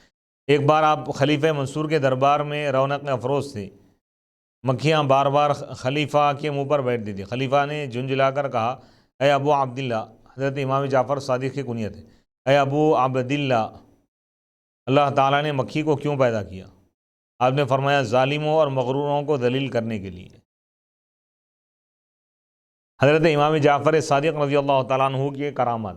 خلیفہ منصور کے دربار میں افترا پردازوں اور چغل خوروں نے حضرت امام جعفر صادق رضی اللہ تعالیٰ عنہ پر یہ بہتان لگایا، الزام لگایا کہ وہ خلافت کے خلاف فتنہ اٹھانا اور خون ریزی کرنا چاہتے ہیں۔ منصور نے آپ کو بلایا اور دریافت کیا۔ آپ نے فرمایا بخدا میں نے کوئی ایسی بات نہیں کہی، اگر تمہیں ایسی کوئی خبر ملی ہے تو کسی جھوٹے سے ملی ہے۔ منصور نے بدگو سے قسم اٹھانے کو کہا۔ اس نے یوں قسم شروع کر دی، قسم ہے اس پروردگار کی جس کے سوا کوئی معبود نہیں، غیب و شہادت کا جاننے والا ہے۔ امام صادق نے خلیفہ سے فرمایا یوں نہیں، میں اسے قسم دلاتا ہوں۔ منصور نے کہا آپ تلقین فرمائیں۔ آپ نے فرمایا یوں کہیں، بریئت من حول اللہ وقوتی والنجات الى حولی قوتی لقد فعل جعفر کذا وکذا وقال کذا وکذا۔ اللہ کی ضمانت سے ہٹ کر اپنے کرتوت کی آڑ لے کر کہتا ہوں کہ امام جعفر صادق نے ایسا ایسا کیا اور ایسا ایسا کہا۔ پہلے تو اسے تعامل ہوا، پھر اسی طرح قسم کھا بیٹھا، وہ قسم تمام بھی نہ ہوئی کہ وہ زمین پر گرا اور وہیں مر گیا۔ یعنی حضرت امام جعفر صادق رضی اللہ تعالیٰ عنہ پر شخص جھوٹا الزام لگایا تو حضرت فرمائیں کہ ان کلمات سے تم قسم کھا کے کہو۔ یہ کلمات ابھی پورے بھی نہیں ہوئے کہ وہ شخص بے ہوش ہو کر زمین پر گر پڑا اور مر گیا۔ منصور نے حکم دیا کہ اس کا پیر گھسیٹ کر مجلس سے باہر پھینک دیا جائے، اور امام صاحب سے عرض کیا کہ آپ اس سے پاک ہے جو اس نے آپ کی نسبت کہا تھا۔ یعنی اب وہاں پر خلیفہ کو معلوم ہوا کہ حضرت بادشاہ کے خلاف یا حکومت کے خلاف کوئی ایسا کام نہیں کیے، ان پر جھوٹا الزام لگایا گیا تھا۔ ربی کہتے ہیں کہ میں نے امام صاحب سے دریافت کیا کہ آپ نے اسے اس طرح کی قسم کھانے کیوں نہیں دی جس طرح اس نے شروع کی تھی۔ فرمایا جب کوئی شخص خدا کی عظمت بیان کرتا ہے تو عذاب الہی مؤخر ہو جاتا ہے، اس لیے میں نے اس طرح کی قسم دی کہ عذاب جلد پکڑ لے۔ ایک بار منصور نے دربان سے کہا کہ جب امام یعنی امام جعفر صادق رضی اللہ تعالیٰ عنہ میرے پاس تشریف لائیں تو میرے پاس پہنچنے سے پہلے ہی ان کا خاتمہ کر دیں۔ ایک دن امام جعفر صادق رضی اللہ تعالیٰ عنہ تشریف لائے اور منصور کے پاس تشریف فرما ہوئے منصور نے کسی بہانے سے دربان کو بلایا تاکہ وہ حضرت امام کو دیکھ جائیں۔ دربان آیا اور امام کو دیکھ کر گیا۔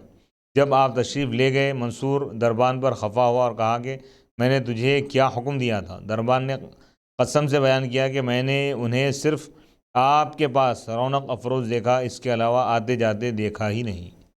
یعنی بادشاہ وقت منصور کا، خلیفہ منصور کا ارادہ یہ تھا کہ حضرت امام جعفر صادق رضی اللہ تعالیٰ عنہ کو وہ ختم کرنا چاہتا تھا۔ دربان جو چوکیدار تھا اس کے پاس، اس کو حکم دے دیا تھا کہ امام جعفر صادق جب بادشاہ کے دربار میں آئیں تو اس وقت بادشاہ کے پاس پہنچنے سے پہلے ان کو ختم کر دو۔ حضرت امام جعفر صادق رضی اللہ تعالیٰ عنہ بادشاہ کے پاس آ بھی گئے اور بیٹھ بھی گئے۔ خلیفہ منصور پھر دربان کو بلایا، دربان آیا، دیکھا اور چلے گیا۔ پھر بعد میں حضرت کے جانے کے بعد بادشاہ اس دربان کو بلا کر غصے کا اظہار کیا اور کہا کہ میں نے تم سے کیا کہا تھا؟ میں نے یہ کہا تھا کہ امام جعفر صادق کو میرے پاس آنے سے پہلے ختم کر دو، لیکن تم نے ایسا نہیں کیا۔ تو اس نے کہا کہ میں ان کو آتے جاتے دیکھا ہی نہیں۔ یعنی حضرت امام جعفر صادق وہاں سے گزرے لیکن اس کو نظر نہیں آیا، اس کی نگاہوں پہ پردہ پڑ گیا تھا۔ حضرت امام جعفر صادق رضی اللہ تعالیٰ عنہ کو وہ دیکھ نہیں سکا۔ تو یہ حضرت امام جعفر صادق کا فیضان اور یہ ان کی کرامت تھی۔ داؤد عباسی نے امام جعفر صادق رضی اللہ تعالیٰ عنہ کے غلام کو قتل کر دیا اور اس کا تمام مال و اسباب لے لیا۔ امام اس کے بعد تشریف لے گئے اور چادر زمین پر بچھا دی اور اس سے سرزنش کی، پھر فرمایا میری بددعا سے نہیں ڈرتا؟ اس نے ازراہ تمسخر کہا مجھے اپنی بددعا سے ڈراتے ہو؟ امام عالی مقام تشریف لے آئے، تمام رات نماز میں گزار دی، وقت سحر بددعا فرمائی۔ اسی وقت خبر آئی کہ داؤد کو لوگوں نے مار ڈالا، یعنی داؤد عباسی، یہ انتہائی ایک ظالم شخص تھا۔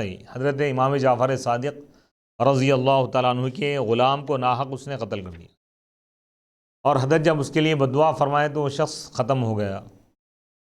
ابو بصیر کہتے ہیں کہ میں اپنی کنیز کے ہمراہ مدینہ منورہ حاضر ہوا، رات کو اس کے ہمراہ شباش ہوا، صبح حمام کی جانب جا رہا تھا کہ ایک گروہ نظر آیا جو زیارت کے لیے جا رہا تھا، میں بھی ساتھ ہو گیا ان کی۔ کاشان امام پر پہنچے تو نگاہ امام مجھ پر پڑی، آپ نے فرمایا اے ابو بصیر کیا تم نہیں جانتے کہ پیغمبر اور ان کی اولاد کے گھر حالت جنابت نہیں جاتے؟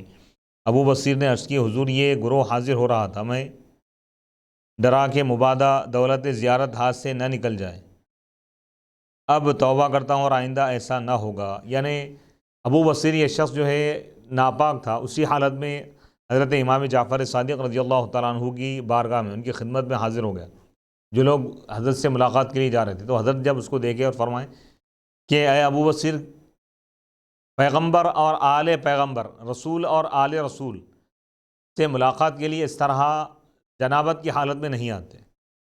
تو یعنی اس کی جو کیفیت ہے، اس کی جو حالت ہے، اس کا بھی حضرت کو علم ہو گیا، یہ حضرت کی کرامت ہے۔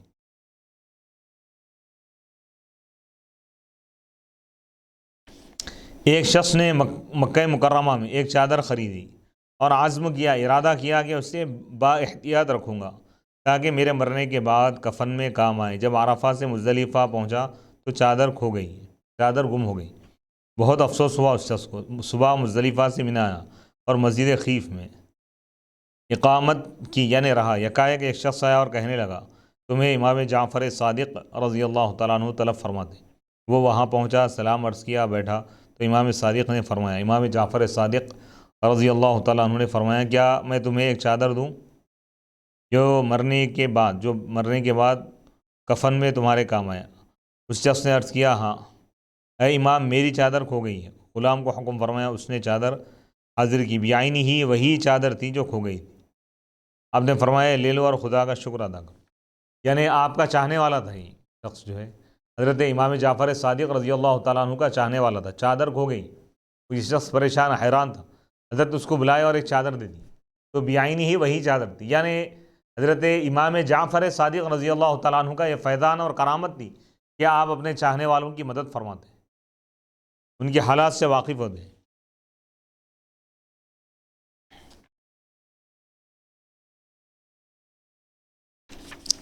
اس طرح کے کئی ایک واقعات حضرت سیدنا امام جعفر صادق رضی اللہ تعالیٰ عنہ کی حیات مبارکہ زندگی کے بے شمار واقعات ہیں۔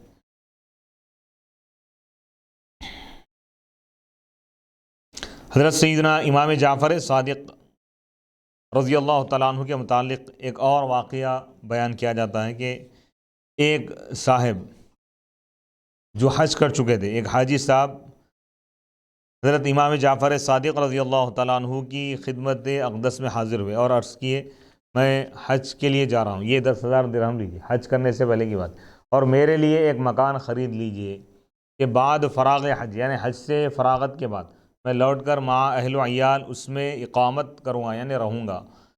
امام علی مقام نے یہ تمام رقم راہ خدا میں صرف فرما دی۔ حضرت امام جعفر صادق رضی اللہ تعالیٰ عنہ کو وہ رقم دے دیا اور آپ اللہ کی راہ میں خرچ کر دیے۔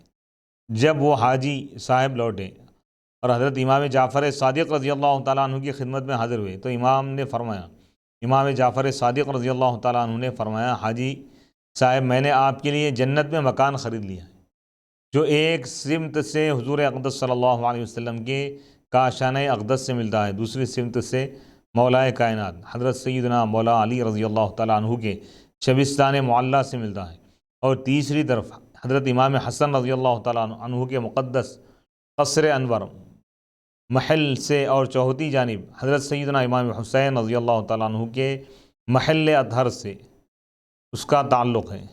یہ لو اس کا بے نامہ ہے۔ حاجی صاحب نے بے کا کاغذ لیا اور گھر چلے گئے۔ اہل خانہ کو وصیت کی کہ میری وفات کے بعد میری قبر میں یہ کاغذ رکھ دینا۔ جب حاجی صاحب کا وصال ہوا، حسب وصیت کاغذ قبر میں رکھ دیا گیا۔ دوسرے دن وہی بے نامہ کا کاغذ قبر کے اوپر رکھا ہوا ملا اور اس کی پشت پہ لکھا ہوا تھا، امام جعفر صادق رضی اللہ تعالیٰ عنہ نے اپنا وعدہ سچ کر دکھایا ہے۔ سبحان اللہ۔ اب دیکھیے، یہ اہل بیت کو اللہ نے اتنا اونچا مقام عطا فرمایا ہے کہ ان کی زبان سے جو ادا ہوتا ہے اللہ تعالیٰ اس کو پورا فرماتا ہے، ان کی بات کی اللہ تعالیٰ لاج رکھ لیتا ہے۔ حضرت سیدنا امام جعفر صادق رضی اللہ تعالیٰ عنہ کی وفات۔ حضرت سیدنا امام جعفر صادق رضی اللہ تعالیٰ عنہ کی وفات سے متعلق مختلف اقوال ہیں۔ ایک قول یہ ہے کہ آپ کی وفات ماہ شوال میں ہوئی۔ بعض علماء نے یہ لکھا کہ ماہ شوال میں آپ کا وصال ہو، لیکن اتفاق اس پر ہے کہ آپ کی وفات، آپ کا وصال ماہ رجب میں پیر کے دن آپ کا وصال ہوا۔ بعض علماء کہتے ہیں کہ رجب کی 15 تاریخ، 15 رجب کو آپ کا وصال ہوا۔ سن وفات 148 ہجری میں آپ کی وفات ہوئی، آپ کا وصال ہوا۔ آپ کا مزار اقدس جنت البقیع مدینہ منورہ میں آپ کے والد ماجد حضرت سیدنا امام باقر رضی اللہ عنہ اور آپ کے دادا حضرت سیدنا امام زین العابدین رضی اللہ تعالیٰ عنہ کے پاس ہے۔ اب یہ جو موجودہ جو کتاب ہے کنز الاحادیث، یہ حضرت سیدنا امام جعفر صادق رضی اللہ تعالیٰ عنہ کی ہے۔ اب اس میں احادیث مبارکہ حضرت کے مرویات روایت کو جمع کر دیا گیا ہے۔ بسم اللہ الرحمن الرحیم۔ الحمد للہ الذی اعز علم الاحادیث تعزیزا ودل الناس بها دلیلا وکرمہم بالکرامت تکریما واسعدہم بالسعادت الابدیت تسعیدا وانعمہم بالنعمت السرمدیت تنعیما وسلموا علی النبی تسلیما وعلی آلہ جمیعا۔ تمام تعریف اللہ کے لیے ہے جس نے علم احادیث کے علم کو اللہ نے تقویت بخشی، یعنی مضبوط اور مستحکم فرمایا، اور اس کے ذریعے اللہ تعالیٰ رہنمائی فرمایا لوگوں کی، اور اس کے ذریعے لوگوں کو اللہ تعالیٰ کرامت اور عظمت اور بزرگی عطا فرمایا، اور ان کو ابدی سرمدی سعادت خوش نصیبی اللہ عطا فرمایا، اور ان کو سرمدی نعمتیں عطا فرمایا۔ قال النبی علیہ الصلاۃ والسلام اللہم ارحم خلفائی۔ نبی پاک علیہ الصلاۃ والسلام نے اللہ کی بارگاہ میں دعا کی اور فرمایا، کہا کہ اے پروردگار تو میرے خلفاء پر رحم فرما، جو میرے خلفاء ہیں تو ان پر رحم فرما۔ وقیلا، صحابہ نے پوچھا کہ یا رسول اللہ من خلفاؤک یا رسول اللہ، اے اللہ کے رسول آپ کے خلفاء کون ہیں؟ تو آپ نے فرمایا الذین یأتوا من بعدی، میرے خلفاء وہ لوگ ہیں جو میرے بعد آئیں گے، ویروون احادیثی، اور میری حدیثوں کی روایت کریں گے اور اس کا علم لوگوں کو عطا کریں گے، یعنی جو علم حدیث کی خدمت کریں گے وہ میرے خلفاء ہیں، وہ میرے جانشین ہیں۔ نبی پاک علیہ الصلاۃ والسلام نے ارشاد فرمایا اذا روی عنی حدیث، جب مجھ سے کوئی حدیث روایت کی جائے تو حضور فرماتے ہیں کہ فاعرضوہ علی کتاب اللہ، تو تم اس حدیث کو اللہ کی کتاب پر پیش کرو گے، جو اللہ کی کتاب کے موافق ہو حدیث اس کو مانو، اس کو قبول کر لو، اور جو اس کے خلاف ہو تو تم اس کو رد کر دو۔ کیا مطلب؟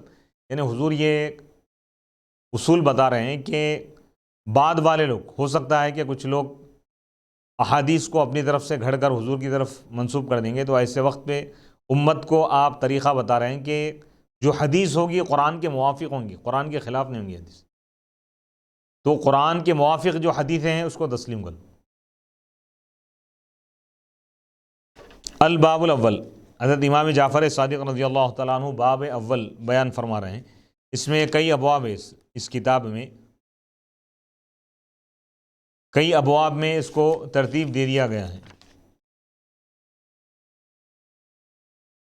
یعنی تقریباً 30 ابواب میں اس کتاب کو مرتب کیا گیا ہے۔ الباب الاول فی فضیلت العلم والعلماء، باب اول علم اور علماء کی فضیلت کے بارے میں۔ قال النبی علیہ الصلاۃ والسلام، قال النبی صلی اللہ علیہ وسلم العلماء نفسی والمتعلمون اعضائی والمستمعون رفقائی والمحبون احبائی نبی اکرم صلی اللہ علیہ وسلم نے ارشاد فرمایا علماء میری جان ہیں، آپ فرما رہے ہیں، متعلمین علم حاصل کرنے والے جو طلباء ہیں وہ میرے اعضاء ہیں، اور سننے والے علم کی باتیں، حدیث اور قرآن کی باتیں سننے والے میرے ساتھی ہیں فرما رہے ہیں، اور ان سے محبت کرنے والے میرے محبوب ہیں۔ تو مقام علماء آپ نے بیان فرما دی، تو حضور فرما رہے ہیں کہ اگر دنیا میں اگر کوئی میری جان ہے تو وہ علماء ہیں۔ قال النبی صلی اللہ علیہ وسلم نفوس العلماء نفسی ومجلسهم مجلسی ومن محبهم ومن احبهم ومن محبهم فكأنما محبی ومن تعلم منه شيئا يفتح له 70 بابا من الرحمت والرضا۔ نبی اکرم صلی اللہ علیہ وسلم نے فرمایا کہ علماء کی جانیں میری جان ہے، ان کی مجلس میری مجلس ہے، ان کا چاہنے والا میرا چاہنے والا ہے، ان سے محبت کرنے والا مجھ سے محبت کرنے والا ہے۔ جو ان سے کوئی چیز سیکھتا ہے تو اس کے لیے رحمت اور رضا الہی، اللہ کی خوشنودی کے 70 دروازے کھول دیے جاتے ہیں۔ تو علم حاصل کرنے کی اس میں فضیلت بتائی جا رہی ہے۔ علماء کا مقام کیا ہے؟ علماء کا احترام کرنے والا، حضور فرما رہے ہیں کہ گویا کہ وہ میری عزت کیا، علماء کا جو ادب کیا وہ میرا ادب کیا، جو علماء کی محفل میں گیا وہ میری محفل میں آیا، جو علماء سے ملاقات کیا مجھ سے ملاقات کیا۔ قال النبی صلی اللہ علیہ وسلم عظموا العلماء فإنکم تحتاجون الیہم فی الدنیا والآخرہ۔ نبی اکرم صلی اللہ علیہ وسلم نے فرمایا کہ تم علماء کی تعظیم کرو، علماء کا احترام کرو، کیونکہ تم دنیا اور آخرت میں ان کے محتاج ہو۔ فرمایا دنیا میں رہنمائی کے لیے علماء کے تم محتاج ہو، کوئی بھی دینی مسئلہ اگر درپیش ہو جائے تو علماء کے پاس جانا پڑے گا، آخرت میں بھی تم علماء کے محتاج رہو گے۔ فرمایا آخرت میں کیسے محتاج بھی؟ جب جنت پہ چلے گئے کسی چیز کی ضرورت ہی نہیں پڑیں گی۔ فرما رہے ہیں کہ وہاں پہ علماء کی ضرورت پڑے گی، وہاں پہ ڈاکٹروں کے پاس نہیں جائیں گے کیونکہ جنت میں کوئی بیماری نہیں ہے، کسی سیاسی لیڈر کے پاس نہیں جائیں گے، کسی انجینئر کے پاس نہیں جائیں گے، کہیں بھی نہیں جائیں گے۔ کہاں جائیں گے؟ علماء کے پاس جائیں گے۔ کیوں جائیں گے علماء کے پاس؟ اس کی تفصیل دوسری حدیث میں ہم کو ملتی ہے۔ جنتی جب جنت میں چلے جائیں گے اللہ تعالیٰ جنتیوں کے سامنے اپنا جلوہ ظاہر کرے گا اور فرمائے گا کیا تمہاری کوئی اور خواہش ہے؟ جنتی کہیں گے کہ مولا سب کچھ تو ہم کو عطا فرما دیا۔ اللہ فرمائے گا اور کوئی چیز کی تمنا ہے تو کہو۔ تو اب وہ پریشان ہو جائیں گے، کیا مانگیں گے جنت میں؟ ہر چیز اللہ تعالیٰ دے دیا، ہر نعمت موجود ہے وہاں پہ، انسان جو چاہے گا ہر چیز مل جائے گی۔ پھر وہ علماء کے پاس آئیں، آگے پوچھیں گے کہ اللہ سے ہم کیا مانگیں؟ اب آپ دیکھیے کس کے پاس جا رہے ہیں؟ جنت میں پہنچ گئے، یہ مطلب نہیں کہ اب علماء کی ضرورت نہیں۔ دنیا میں جو لوگ علماء سے گھٹ رہے ہیں ان کے لیے ایک سبق ہے کہ بھائی دنیا تو دنیا، قبر تو قبر، حشر تو حشر ہے، جنت میں بھی تم علماء کے محتاج ہو۔ علماء کے پاس آئیں گے، پوچھیں گے کہ ہم اللہ سے کیا مانگیں؟ تو علماء کہیں گے، فرمائیں گے اللہ سے اس کی رضا مانگو، اللہ کی رضا جنت سے بڑھ کر ہے۔ اے اللہ تو ہم سے راضی ہو جا، یہی ہمارے لیے جنت سے بڑھ کر ہے۔ لہم ما یشاؤون فیہا ولدینا مزید، اللہ فرما رہا ہے جنتیوں کے لیے جنت میں وہ تمام نعمتیں اور بہاریں ہیں جو وہ چاہیں گی، اور اس کے علاوہ مزید نعمتیں۔ مزید سے علماء فرماتے ہیں مفسرین کہ اللہ کی رضا، اللہ کا راضی ہونا، یہی سب سے بڑی جنت ہے۔ تو یہ علماء کا مقام بتایا جا رہا۔ اللہ کے رسول فرما رہے ہیں کہ تم دنیا اور آخرت میں علماء کے محتاج رہو گے۔ پھر آگے آپ فرماتے ہیں قال النبی صلی اللہ علیہ وسلم مداد العلماء افضل عند اللہ من دم الشہداء۔ نبی اکرم صلی اللہ علیہ وسلم نے فرمایا، مدینۃ العلم، علم کے شہر نے ارشاد فرمایا، مداد العلماء، علماء کی جو سیاہی ہے یہ اللہ کے پاس شہداء کے خون سے افضل ہے۔ قیامت کے دن علماء کی سیاہی اور شہیدوں کا خون تولا جائے گا، تو علماء کی جو سیاہی ہے یعنی پین کی جو انک ہوتی ہے وہ غالب آ جائے گی، وہ پڑھنا غالب آ جائے گا شہیدوں کے خون کے پڑھنے سے۔ اس کی وجہ یہ ہے کہ شہید خون بہا کر خود جنت میں جا رہا ہے اور دوسرا شخص اس کی وجہ سے جہنم میں جا رہا ہے، اس کو مارنے والا جہنم میں جائے گا۔ لیکن علماء وہ ہے جو اپنے قلم کی سیاہی سے جہنم میں جانے والے گنہگاروں کو ان کی اصلاح کر کے جنت میں پہنچا رہے ہیں۔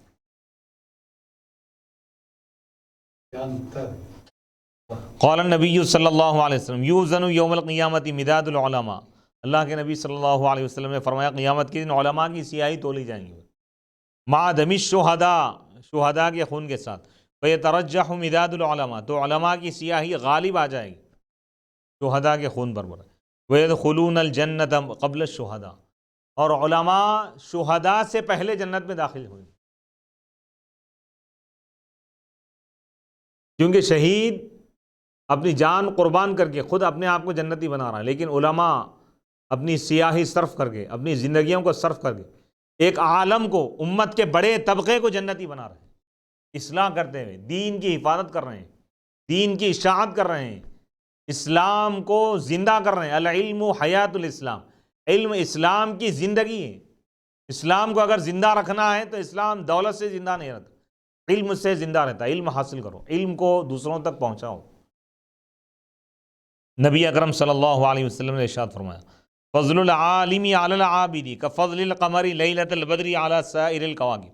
نبی پاک علیہ الصلوۃ والسلام ارشاد فرماتے ہیں کہ عالم کی فضیلت عبادت گزار پر ایسی ہے جیسا کہ 14ویں کے چاند کی فضیلت ہے تمام ستاروں پر، یعنی 14 تاریخ کو جو چاند نکلتا ہے آسمان پر، وہ اس کی روشنی تمام ستاروں پر غالب رہتی ہے۔ حضور فرماتے ہیں کہ دنیا کا کوئی بھی فنان، قلم کار یا ہنرمند یا پروفیشنل، وہ ستاروں کی طرح ہیں، اور جو عالم کا جو علم ہے یہ 14ویں کے چاند کی روشنی کی طرح ہے۔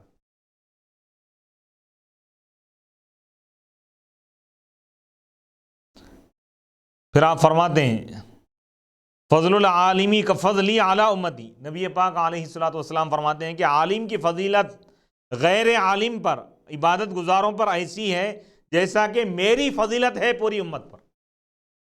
نبی کے برابر کوئی نہیں ہو سکتا، تو نبی کے بعد امت میں کوئی عالم کے برابر نہیں ہو سکتا۔ قال نبی صلی اللہ علیہ وسلم نوم العالم افضل من عبادت الجاہلی۔ نبی پاک علیہ الصلوۃ والسلام فرماتے ہیں کہ عالم کا سونا جاہل کی عبادت سے بھی افضل ہے۔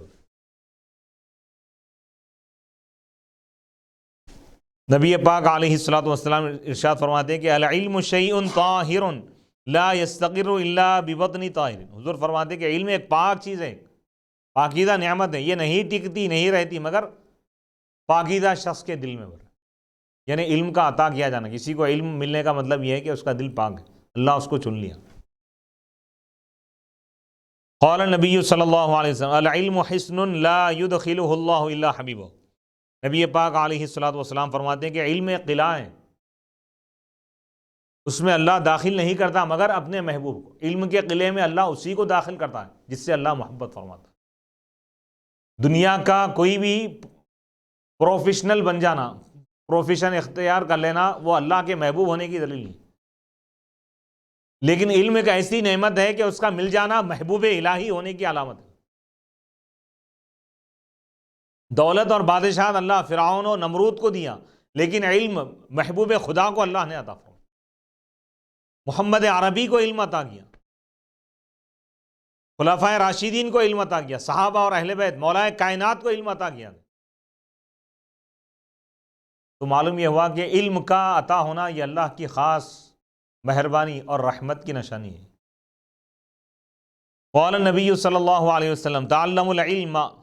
نبی پاک علیہ الصلوۃ والسلام نے فرمایا کہ تم علم حاصل کرو، فإن تعلمہ طاعہ، کیونکہ علم کا سیکھنا بھی عبادت ہے، وطلبہ عبادہ۔ کوئی 4 گھنٹے اگر علم حاصل کر رہا ہے تو 4 گھنٹے خالی علم نہیں، عبادت کر رہا ہے۔ کوئی طالب علم مدرسے میں بیٹھ رہا ہے صبح سے لے کر شام تک، خالی بیٹھ کر بات نہیں کر رہا ہے بلکہ وہ اللہ کی عبادت کر رہا ہے، رسول کی اطاعت کر رہا ہے، ذکر الہی کر رہا ہے، اسلام کو زندہ کر رہا ہے، مردہ قوموں کو بیدار کر رہا ہے، غافلوں کو خواب غفلت سے جگا رہا ہے، پوری امت، پورے معاشرے، پورے سوسائٹی کی اصلاح کر رہا ہے، برائیوں کا خاتمہ کر رہا ہے، فساد اور بگاڑ کو ختم کر رہا ہے، امن کو پھیلا رہا ہے۔ فإن تعلمہ، کیونکہ اس کا سیکھنا اطاعت ہے، وطلبہ عبادہ، علم کو طلب کرنا یہ بھی عبادت ہے، وہ مذاکرتہ تسبیح، علم کی محفل رکھنا، اس میں بحث و تکرار کرنا، تحقیق کرنا، سوال جواب کرنا، یہ کیا ہے؟ یہ بھی تسبیح ہے۔ فرشتے جس طرح تسبیح بیان کرتے ہیں، علمی سوال اور جواب کا جو سیشن ہوتا ہے اس کو حضور فرما رہے ہیں کہ یہ تسبیح کی طرح ہے۔ تسبیح پڑھنے کا جو ثواب ہے اللہ وہ عطا فرماتا ہے۔ والبحث عنہ جہاد، اور اس کے بارے میں تحقیق کرنا یہ مجاہدہ ہے، جہاد سے بڑھ کر ہے۔ وتعلیمہ لمن لا یعلمہ صدقہ، اور نہ جاننے والے کو علم سکھانا یہ صدقہ ہے ورنہ وَبَذْلَهُ لِأَهْلِهِ قُرْبَةً، اور اہل علم کے لیے، علم کے طلبگاروں کے لیے علم کو خرچ کرنا یہ اللہ کا قرب ہے، تقرب الہی کا باعث ہے۔ قال النبی صلی اللہ علیہ وسلم من تعلم بابا من العلم وعمل به او لم يعمل به كان افضل من ان يصلي 1000 رکعۃ تطوعا۔ اللہ کے نبی صلی اللہ علیہ وسلم نے ارشاد فرمایا جو علم کا کچھ حصہ حاصل کر لے، چاہے وہ اس پر عمل کرے یا نہ کرے، یہ اس کے لیے افضل ہے 1000 رکعت نفل نماز پڑھنے سے۔ دین کا ایک مسئلہ سیکھنا، طہارت کے مسئلے سیکھ لیا تو 1000 رکعت نفل نماز پڑھنے سے افضل ہے۔ وضو کا طریقہ سیکھ لیا، 1000 رکعت نفل نماز پڑھنے سے افضل ہے۔ طہارت یعنی تیمم کا، غسل کا طریقہ سیکھ لیا، 1000 رکعت نفل نماز پڑھنے سے افضل ہے۔ صلاۃ نماز کے احکام سیکھ لیا، 1000 رکعت نفل نماز پڑھنے سے افضل ہے۔ قال النبی صلی اللہ علیہ وسلم من کان فی طلب العلم کانت الجنۃ فی طلبی۔ نبی پاک علیہ الصلوۃ والسلام نے ارشاد فرمایا جو علم کی تلاش اور جستجو میں رہتا ہے، جنت اس کی تلاش میں رہتی ہے۔